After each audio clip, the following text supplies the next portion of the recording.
right after January 6th called the protesters terrorists. He condemned them. Now he's on every side of this issue, and now they're peacefully protesting, which they obviously weren't. I would say this, though, on the issue of the Supreme Court, it's enshrined in the First Amendment. You have the right to peaceably assemble, and that's so far what we're seeing outside of justices' houses. I will say this, I think the more appropriate venue is the steps of the Supreme Court. I worry it could begin to look like intimidation when it's at someone's doorstep. It's so funny. So does what Alito wrote. Looks the same way to me. Looks like intimidation. Well, and yeah, it's kind of the same thing. But it also shows Alito what it feels like to lose your freedom of choice. He cannot leave the house easily, so maybe that's a good lesson for them. Meanwhile, Speaker Pelosi, this will be your legacy. 35 years of your reign of terror. You had a supermajority under Obama, under which this should have been your top priority. All right, guys, I got to tell you, ever since Joe Biden took office to become president of the United States, the Democrat Party has shown us exactly who they are, and they are who we thought they were, okay? They are an authoritarian party that does not care about the Constitution. They do not care about the rule of law. They do not care about our institutions. They do not care about democracy. They don't care about freedom of speech. They don't care about any of that. The only thing the Democrats care about is what they want, okay? And we should have known that this is who they were during the Summer of Love, when they openly endorsed the violence and riots that were happening in the streets across all these cities in America from BLM and Antifa, right? They said, hey, you know what? We're not going to say anything about it. And in some cases, again, you had Democrats encouraging it and saying, no, this is right, okay? Because black men allegedly are being indiscriminately gunned down in the street by white police officers, which is not true. But yeah, they endorsed it, right? Which should have been a hint that, you know what? The Democrats have no issues with violence or lawlessness or attacking democracy as long as it's in the name of something that they agree with, right? So with that being said, fast forward to 2022, and we shouldn't be surprised about the fact that the Democrat Party has been mostly silent on the fact that we have angry protesters who are actively trying to intimidate Supreme Court justices outside of their homes because the Supreme Court probably is going to overrule Roe v. Wade.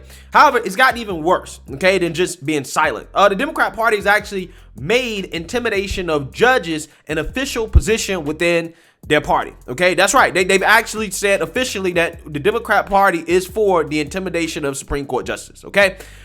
So I want to talk about that today because, like I tell you guys, the pendulum always swings the other way in politics. And the Democrat Party, they've created a beast that is going to come back and is going to destroy them. The beast that they've created, that they fed over the last few years, is going to destroy their party. Mark my words, okay? Because they allow this stuff to happen and they're tolerating the extremists in their party. But before I get into that, I just want to let you guys know, if you like my channel, you want to support my channel, you can do so using the links in the description below. You can support the Patreon, you support the PayPal, you support the merch. There are multiple ways to support the channel if you would like to do so. So without further ado, let's go ahead and roll this clip of Jen Psaki telling us that the Biden administration has officially endorsed the intimidation of Supreme Court justices outside of their homes. Take a look. Well, I think I said yesterday, but I'm happy to repeat because I think it's important for everybody to hear that the president's long-standing view has been that violence, threats, and intimidation of any kind have no place in political discourse. And we believe, of course, in peaceful protests. What I do find is interesting, and I think many people have noted, is that there are voices on the right who have called out protests that are happening while remaining silent for years on protests that have happened outside of the homes of school board members, the Michigan Secretary of State, or including threats made to women seeking reproductive health care, or even an insurrection against our Capitol. So I know that there's an outrage right now, I guess, about protests that have been peaceful to date, and we certainly continue to encourage that outside of judges' homes, and that's the president's position, but the silence is pretty deafening about all of the other intimidation that we've seen to a number of people. This is a pending court. Yeah, so that game of whataboutism from Jen Psaki is just ridiculous, right? Because all the examples that she gave were not examples of people on the right trying to intimidate Supreme Court justices outside of their homes, right? And you guys notice, that she just openly said, like, yes, we encourage protesters to show up to the homes of Supreme Court justices in order to intimidate them. She literally just said it. That is an official position of the Biden administration. And let's not play dumb here, because it's not just a peaceful protest. The stated goal of these groups, we know exactly who these groups are, right? That the DOJ and the FBI doesn't seem to be concerned about. They don't seem to care about, even though, again, they're breaking federal laws here. The stated goal is literally to intimidate the Supreme Court justices. They're literally telling you, we are here outside of the homes of these justices to intimidate them into changing their decision. That's clearly stated goal, okay? They're endorsing illegal activity. They're endorsing breaking federal laws, right? That is the official position of the Democrat Party and the Biden administration, guys. That is how radical the Democrat Party has become. And it's not just Jen Psaki and the Biden administration saying this, right? Chuck Schumer also came out here and said it. Manu. Are you comfortable with the protests that we saw outside the homes of Supreme Court justices over the weekend? If protests are peaceful, yes. My house there's protests 3-4 times a week outside my house. That's the American way to peacefully protest is okay. And that's my wife, sorry. Maybe there's a protest outside. But so as long as they are peaceful, that's okay with me. Yes. Nancy Pelosi doesn't appear to have any issues with it either. But this is, I think, a right now crisis for a lot of women in this country. What do we do for them right now? Yes, I think we have. I think you're absolutely right. We have to have a clarity in what this draft decision means, so that the final decision doesn't go that far. The Chief Justice has said this is authentic, but it is not final. I don't want to use the word authentic. It's real, but not final. So, again, Lincoln said public sentiment is everything. With it, you can accomplish almost anything. Without it, nothing. And women just have to weigh in. I don't think there's a good outcome here, but I think there's a better outcome than what we have seen in the first draft, which is radical. Yeah, so apparently the draft of the decision to overturn Roe v. Wade is radical, but protesting outside the homes of Supreme Court justices in order to try to intimidate them into changing their decision is not radical, right? Destroying property, burning down buildings, looting stores, not radical according to Nancy Pelosi and Democrat Party. However, I will say, just to be fair, there are some Democrats like Dick Durbin who do have the cojones to stand up to the mob and to come out here and say the right thing. So there have been protests outside the home of some Supreme Court justices. Broadly speaking, how do you feel about that? I think it's reprehensible. Stay away from the homes and families of elected officials and members of the court. You can express yourself, exercise your First Amendment rights, but to go after them in their homes, to do anything of a threatening nature, and certainly anything violent, is absolutely reprehensible. Your friend Chuck Schumer, the majority leader, says he's got protesters outside his house, 4 days a week. He sort of dismissed the notion that it's in and of itself a threat. You disagree with that?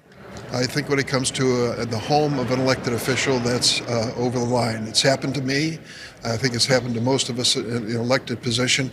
If we want to bring women and men into this position and accept the responsibility and sometimes the controversy, we have to have reasonable lines drawn to respect their families. Yeah, so that sounds to me like a politician with a decent head on his shoulders thinking about the potential ramifications of allowing extremists in your party to break the law and to get away with their extremism, okay? Which is something I'm about to talk about in a few minutes. But first, I want to say this, because I think that, in my opinion, low-key, I'm disappointed in the Republican Party in their response to this, okay? And the reason why is that, one, again, you got governors like Glenn Youngkin who allowed protesters to even show up to Samuel Alito's house in the first place. I understand there was some police out there, okay? But they shouldn't even been allowed to even get into the neighborhood, right? They shouldn't even be allowed to even get in front of the house, okay? Because what they're doing is illegal, okay? And the fact is that the Democrat Party has come out here and openly endorsed this stuff and encouraged it. And what Republicans should come out here and say is that, you know what? Democrats ain't going to arrest y'all, but y'all got to remember, the Democrats will not be in charge forever. And when we get back in charge, if the Democrats refuse to arrest you or to condemn this and to say no and to stand up to the mob, we will come after you. We will arrest you, right? That's what the Republican Party should be saying right now. because we know who's doing it. We know the groups. We know their stated intentions. We know their goals. So at this point, we have all the evidence that we need, right? So Republicans should come out here and say, look, Democrats might not arrest you, but we will. We will. So keep doing it. But keep in mind, when we take back control of the government, we're going to come after you. We're not going to forget about this, because I'm telling you, we have to start making examples out of these people, man. We just have to. It's going too far.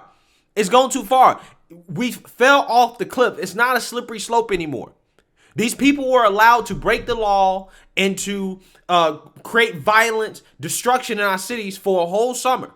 Okay, and that led to where we're at today. Now they've moved on to intimidating Supreme Court justices. They were trying to intimidate judges and juries before. Okay, with the Derek Chauvin trial, with the Kyle Rittenhouse trial, with the Kim Potter trial, right? All three of those trials, they attempted to intimidate judges, jurors. They attempted to intimidate as much as they could in order to get the outcomes that they wanted. And the Democrats freely let that slide. And it's got to the point where it's worked its way up to the Supreme Court because the beast has got out of control. And the Republican Party needs to step up and to put the beast back in its place, because the Democrats won't do it. And the only way you can do it is to make an example out of somebody. You need to start arresting these folks, okay? Because they're clearly violating federal law, and Republicans need to be saying, we're going to arrest you. Democrats won't, but we will, okay? So again, speaking of the beast getting out of control and the pendulum swinging the other way, the mob has actually showed up to Nancy Pelosi's house to protest because they're upset that they think that the Democrats allowed this to happen in the first place. Take a look. I'm here because I care about the next generation.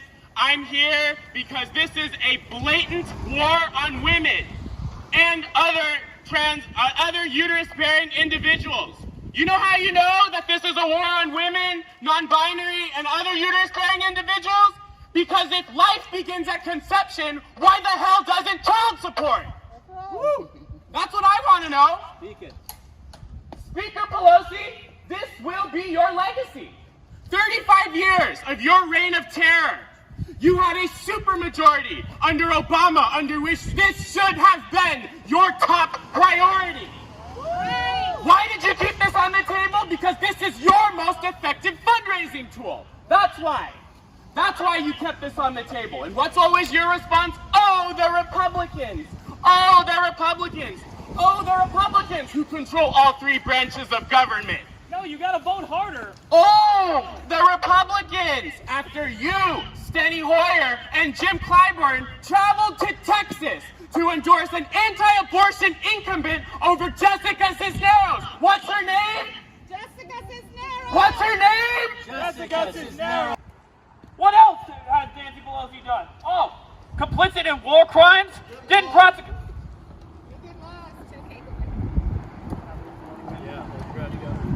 Complicit in war crimes?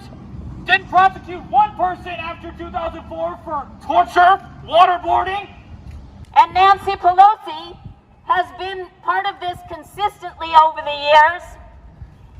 She's the one who I think said years ago that the Democratic Party was focusing too much on the abortion issue.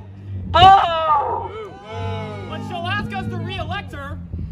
And like Hillary Clinton, who started the whole thing about, yes, abortion should be legal, but rare. As if abortion is a tragedy.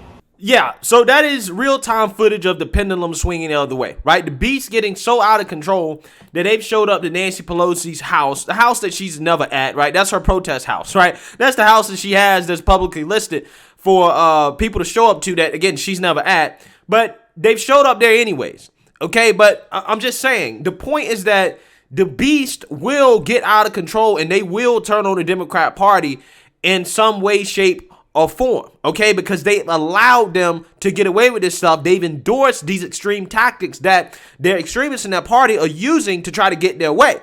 And the reality is that a lot of these extremists are more left than the Democrat Party.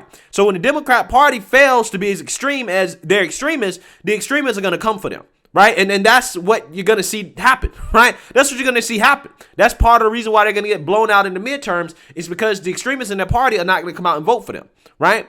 So with that being said, we will see. The pendulum's going to swing the other way back on Democrat Party. But as you guys are watching right in front of our faces, they have endorsed intimidating justices, right? So I don't ever want to hear anything out of Democrats' mouth again when it comes to saving democracy, our institutions, or January 6th, right? I don't want to hear anything about that whatsoever. Let me know what you guys think. Make sure you like, comment, and subscribe. Most importantly, share a Black conservative perspective. Peace.